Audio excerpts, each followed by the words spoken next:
जय श्री महाकाल आदेश से आप सभी में से किन्हीं ने प्रश्न किया था कि दिव्य दृष्टि कैसे खोले।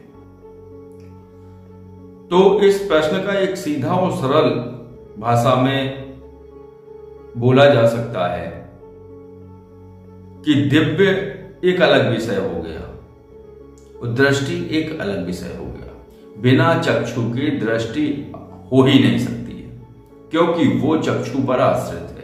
अगर नेत्र नहीं है तो दृष्टि हो ही नहीं सकेगी। लेकिन यहां दिव्य की बात नहीं हो रही है, दिव्य अलग विषय है। दिव्य जब आता है जब आपकी चक्षु प्रकट हो जाए। चर्म नेत्र अलग है, ये सभी के होते हैं, आपके भी हैं, मेरे भी हैं और सभी के। ये चर्म नेत्र है।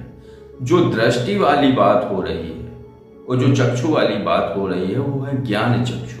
जब ज्ञान चक्षु प्रकट हो जाएंगे तभी वो दिव्यता को धारण करेंगे और ज्ञान चक्षुओं में ही दृष्टि होती है। तो विषय बड़ा सीधा साधा सा है कि सबसे पहले अगर आप उस क्षेत्र में प्रवेश करते हैं तो ये प्रश्न उठेंगे ही नहीं, क्योंकि इन प्रश्नों का कोई अस्तित्व नहीं है। जब आप उस जगह पे गति करते हैं, जब आप उस पथ पर आगे बढ़ जाते हैं, तब वो चीजें स्वतः प्रकट होने लगती हैं। दिव्य दृष्टि कोई बाहरी विषय नहीं है, दिव्य दृष्टि है आंतरिक विषय जो अंदर का है। अंदर का एक घटनाक्रम है जो आपके ज्ञान प्राप्ति के बाद ही घटता है। अब जैसे मान लो दिव्य दृष्टि तो बहुत बड़ी चीज हो गई, बहुत आगे का विषय हो गया। पहले सबसे पहले आप अगर आरंभ करें तो शक्तियों को समझना आरंभ करें, शक्तियों से मार्गदर्शन लेना आरंभ करें। तो पहले वो समझ विकसित करें जो वो दृष्टि देखती है। आप साधना में आगे बढ़िए, शक्तियों से जुड़िए और शक्तियों द्वारा मार्गदर्शन प्राप्त करिए। और वो मार्गदर्शन के तहत जो प्रश्न आप करते हैं वो प्रश्नों के शब्द बदल जाएंगे। और जब उनके शब्द बदल जाएंगे लेकिन अभिप्राय वही रहेगा, तो शक्तियां अपने हिसाब से आपका मार्गदर्शन करेंगी कि कैसे आगे बढ़ना है, कैसे आप दिव्य दृष्टि अपने अंदर प्रकट कर पाते हैं। तो ये पूछने का विषय है ही नहीं। जैसे कुंडलिनी कुंडलिनी कुंडलिनी बहुत सुना है। कुंडलिनी कुंडलिनी एक ऐसा विषय है कि उसको कुछ भी कहा जा सकता था। अंतर ज्योति, मनुष्य की परम शक्ति, मनुष्य की केंद्र शक्ति, मनुष्य की अभूतपूर्व शक्ति, कुछ भी कहा जा सकता था उसको। लेकिन कुंडलिनी क्यों कहा गया? विचार करिए। कुंडली एक ऐसी अवस्था है कि जो अपने आप में पूरी ताकतवर है, पूरी पावरफुल है और पूरी तीक्ष्ण है, लेकिन वो ऐसी अवस्था में है जहां वो आराम कर रही है। और उस शब्द को खासकर जोड़ा गया है सर्प से, नाग से। और नाग आपको पता है कितने तीक्ष्ण होते हैं, कितने खतरनाक होते हैं। अगर वो नाग जाग गया, जैसे किंग कोबरा कुंडली में बैठा हुआ है, कुंडली मारे बैठा हुआ है या सोया हुआ है, क्योंकि सोया और जागा में फर्क नहीं समझ आता है, क्योंकि इनकी पलकें नहीं होती हैं। ये जागे में भी सोए होते हैं और सोए में भी जागे होते हैं। तो सर्पों से जोड़कर इसका नाम दिया गया कुंडलिनी। और अगर ये जागृत हो गई तो समझिए एक ऐसी घटना घटेगी कि अगर ज्ञान नहीं है और शरीर में परिपक्वता नहीं है और वह सातों चक्र आपके जागृत नहीं है अगर, तो ये ऐसी स्थिति है, समझ लो दिमाग में विस्फोट हो जाएगा।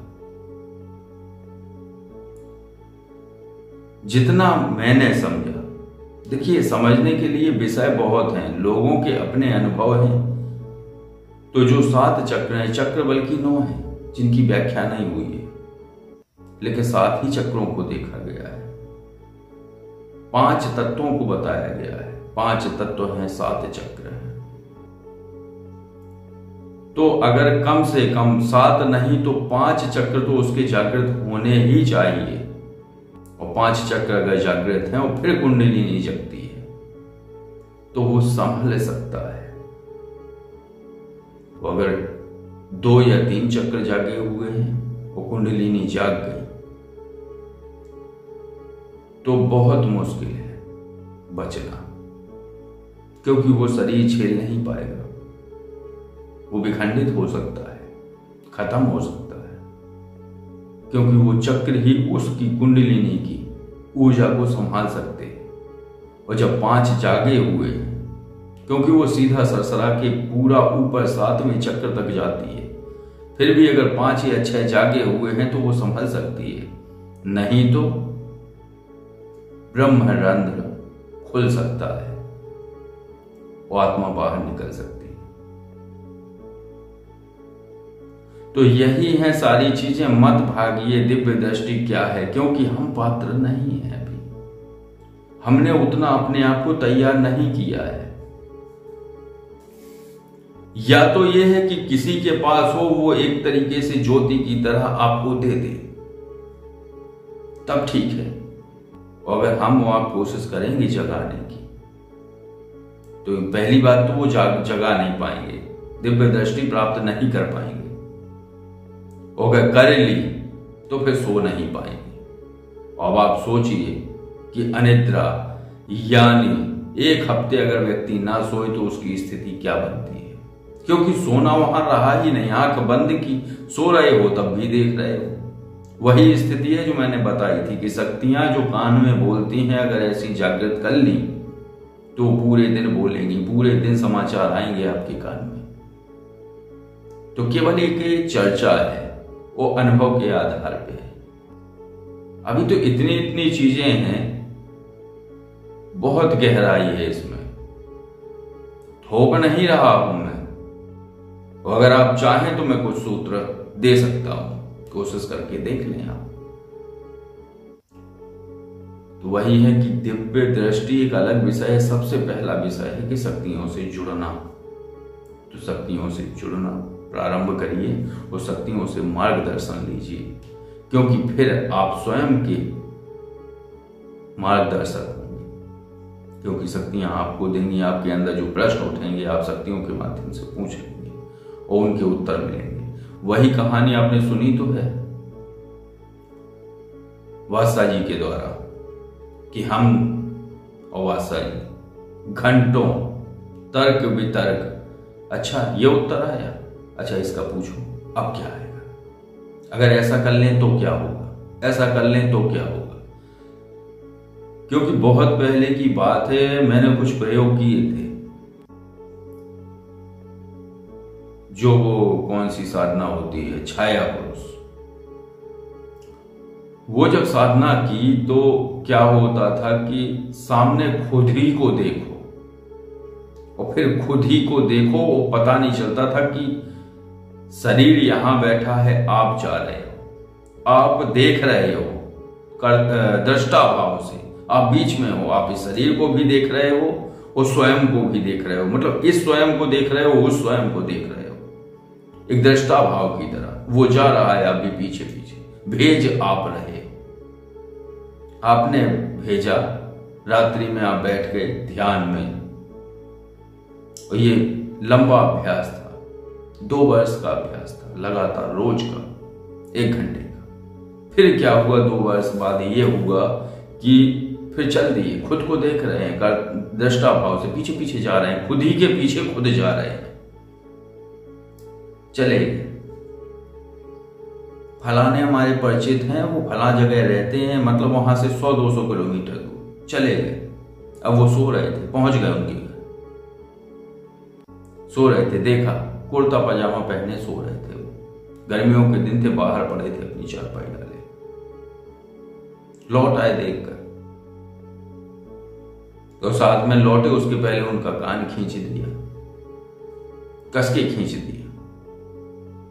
सुबह वो जाके एक फोन लगाया, भैया वो चलते थे उस समय वो वाले डिब्बा वाले जिनमें बटन होते थे, वो कान में लगाया वो रिसीवर और फिर उसमें डायल किया, फिर घंटी गई, उन्होंने अपना फोन उठाया, हेलो भैया रात में कुर्ता पजामा पहने लेटे थे तुम सफेद रंग के? चौंक गए, हाँ लेटे थे। और तुम्हारे दाहिने कान में बड़ा दर्द रहा जब तुम जागी? हाँ दाहिने कान में दर्द था। अरे कैसे, तुम्हें कैसे पता?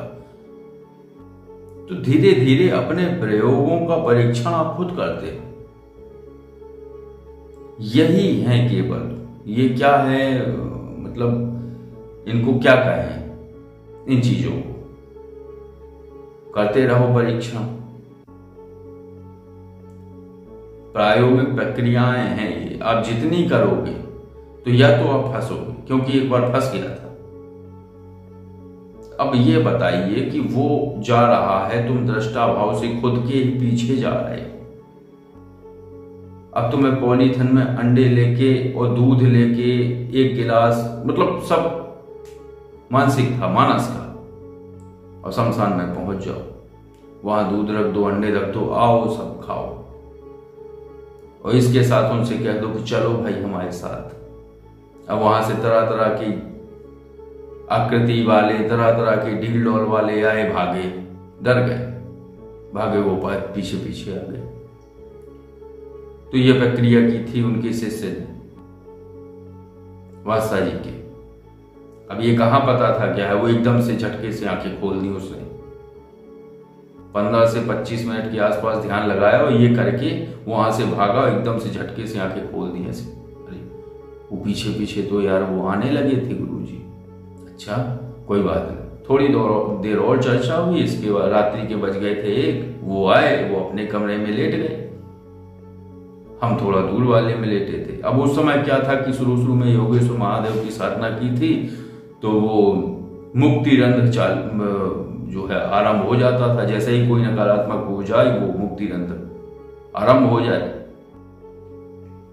तो जैसे ही वो भूत पिशाच नजदीक आए और मकान में प्रवेश किए, क्योंकि वो तो उसके पीछे थे, वो निमंत्रण दे के आ गया था, चलो मेरे साथ। यही तो प्रयोग है, और यही कभी कभी दिक्कत दे जाते हैं, और कभी कभी यह है कि आपको अभ्यस्त बना देते हैं, वो उसमें एक नई चीज मिल जाती है आपको, और कभी कभी बुरी तरीके से फंसा देते हैं। तो जैसे ही उसे वो मुक्ति रंध्र आरंभ हो गया, उसने जो वो चक्रवात, बड़ा चक्रवात चला, उसने उन आत्माओं को खींचना शुरू कर दिया।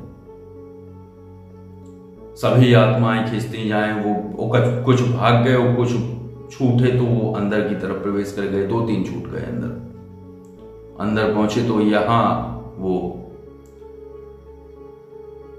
वात्सा जी की इष्ट देवी, नागलोक की देवी, वो कृत्या रूप में आ गई। उन्होंने उन 2-3 को विखंडित कर दिया। विखंडित का अर्थ है, या आप ये कह सकते हैं खा लिया, या ये कह सकते हैं विखंडित कर दिया, क्योंकि आत्माएं ना पैदा होती हैं ना मरती हैं, ये शाश्वत है। लेकिन क्या होता है, विखंडित आत्माएं नहीं होती हैं, विखंडित होती है उनकी स्मृति, उनका स्वभाव। तो जो अतृप्तता भरी थी वो टूट गई, और इस चक्कर में वो कृत्या रूप में प्रकट हो गई। और ये सारा मसला निपट जाने के बाद वो अंदर प्रवेश हुई। शिष्य बगल में सो रहा था, पहले शिष्य में घुसी। ये कहानी तो आप लोगों ने सुनी होगी,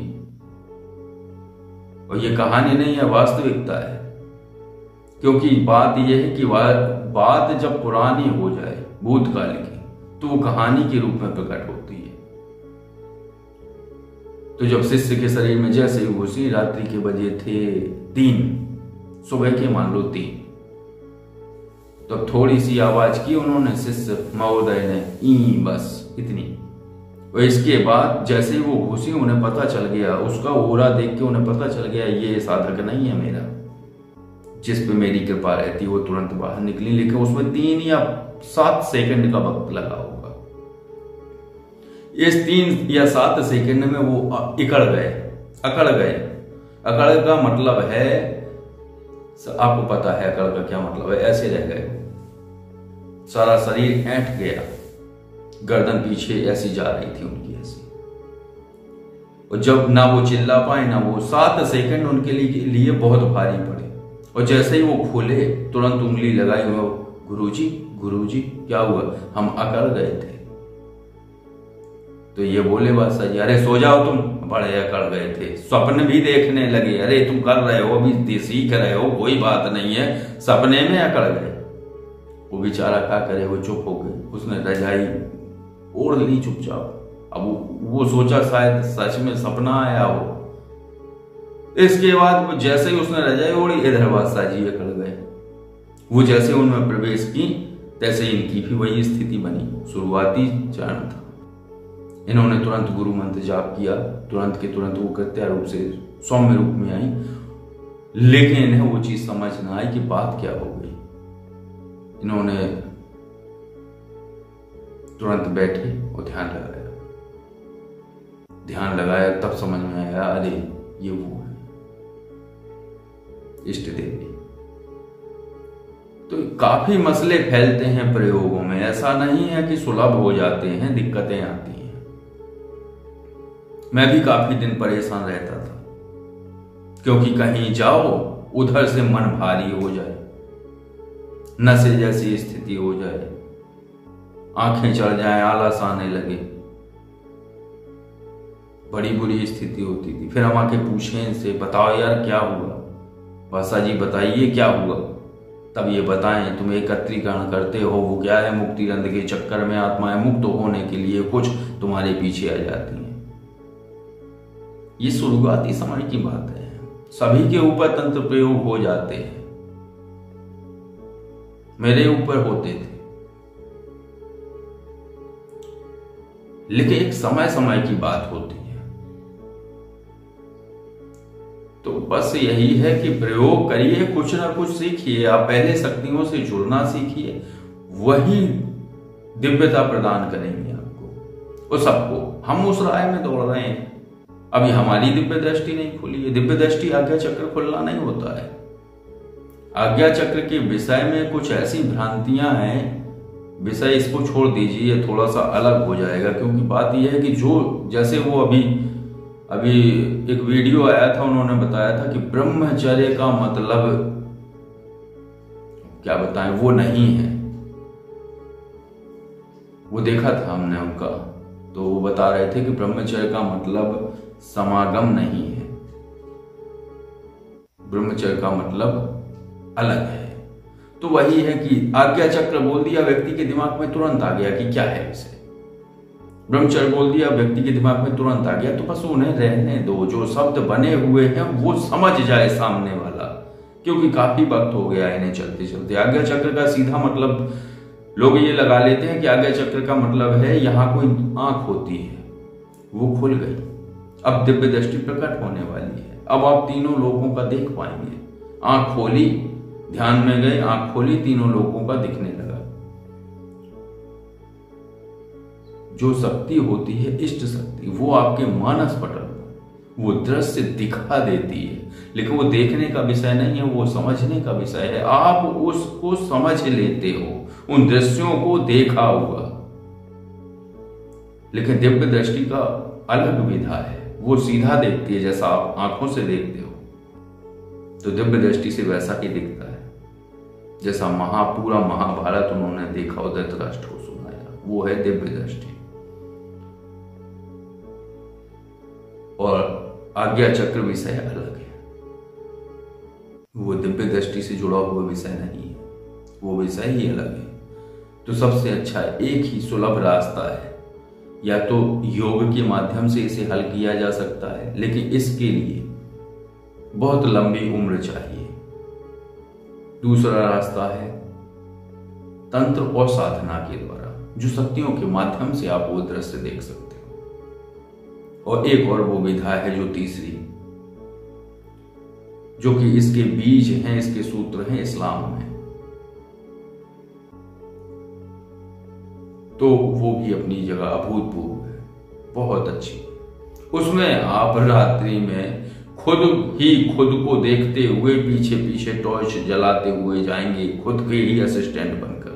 अब आप वो हैं या आप जो पीछे पीछे जा रहे हैं ये हैं, या जो एक बैठा हुआ है घर छोड़ के जा रहे हो, या आप वो हैं, ये मैं निश्चित नहीं कर पाया। कि मैं हूं कौन। वो जो बीच में जा रहा है दृष्टा भाव से जो देख रहा है, आगे वाले को भी देख रहा है, पीछे बैठा जो छूट गया उसे भी देख रहा है। आप वो हैं कि जो आगे आगे जा रहा है, वो हैं कि जो घर पे बैठा छोड़ गए हो आप जिसे, वो है। मैं ये नहीं समझ पाया अभी, लेकिन मैंने इसको बंद कर दिया था। मुझे ये लगा कि अगर रास्ते में कोई मेरे जैसा जानकार होगा, उसने मुझे पकड़ लिया तो, अगर मैं लौट के ना आ पाया तो, ये प्रश्न खड़े हुए, मैंने तुरंत बंद कर दिया इसे। क्योंकि दिमाग में घुसना और पागल करना ये बहुत अच्छी विधाएं थी, मैंने इनके प्रयोग कर लिए थे और प्रयोग किए, वो सफल भी रहे।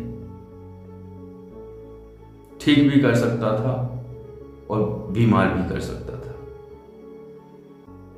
तो ये चीजें एक दो बार मैंने की हैं, लेकिन फिर मैं खुद डर गया क्योंकि ये प्रयोग खतरनाक थे। तो वही है कि ये दिव्य दृष्टि अलग विषय है, बहुत गहरा विषय है। इसको ना पकड़ के सबसे अच्छा विषय है शक्तियों से जुड़ना। शक्तियों से जुड़ने के बाद वो अगर मार्गदर्शन करेंगी तो आपको सही रास्ता मिलेगा, क्योंकि वो आपके आपका जो निर्मित हुआ है शरीर, जो आप हो, उसके लिए आपका मार्गदर्शन करेंगी। तो केवल ये चर्चा थी, और कुंडलिनी की भी हो गई, दिव्य दृष्टि की भी हो गई, और भी हो गई एक दो चर्चाएं वात्सा जी की, और हमारे सत्संग की भी चर्चा हो गई कि जब पहले साथ में थे तो उस समय क्या क्या होता था। बहुत अजीब अजीब होता था। तो जिसे सुनाओ उसे काल्पनिक ही लगेगा। तो ऐसी कहानियां हैं, बहुत कहानियां हैं। तो आशा है आपको ये चर्चा अच्छी लगी होगी। अच्छी लगी है तो वीडियो को लाइक करें। अगर आप किसी भी विषय पर जानकारी चाहते हैं तो कॉल4 ऐप के माध्यम से आप कॉल कर सकते हैं, और ये जो स्क्रीन पर नंबर है इस पर आप व्हाट्सएप और इससे भी कॉल कर सकते हैं। जय श्री महाकाल। आदेश।